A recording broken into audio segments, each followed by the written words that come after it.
The deadly Ebola outbreak impacting people in West Africa is also causing concern for some in Brooklyn Park. Because of the city's large African immigrant population, Brooklyn Park city leaders are taking steps to educate and protect the public. Reporter Sonia Goins has more. It's not something pleasing to talk about, especially the death of a close friend.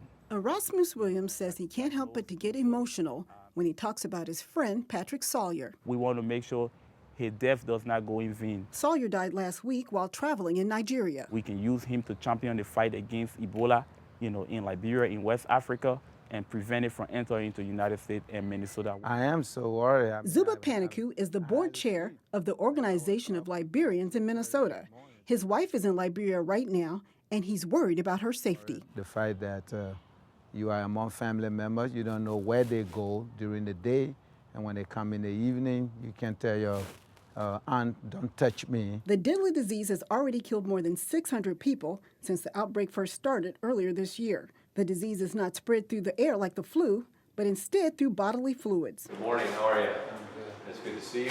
Today, community leaders met with Brooklyn Park Fire Chief Ken Perlman to talk about protecting people here at home and in Africa. We do have at least some threat that someone boards a plane in Monrovia and makes their way to Brooklyn Park, unknowing that they may have the virus. The chief says the threat is low, and he wants to keep it that way. We've not seen any evidence of Ebola making it onto our shore.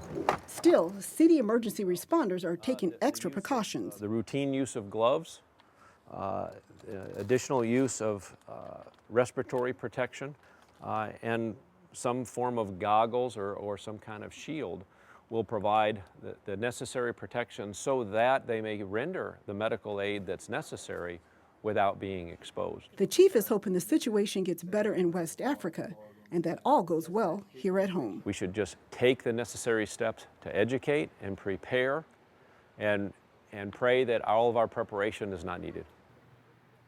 Now, there is no cure or vaccine for the Ebola virus. Symptoms mimic the flu. They include fever, headache, vomiting, and diarrhea. You can protect yourself by washing your hands often and avoiding people who are sick. Mike and Shannon, Brooklyn Park officials don't want to really scare people. They just want to educate them and make them aware of what's going on. A lot of precaution right now. Lots of precautions. Right. Thank you, Sonia.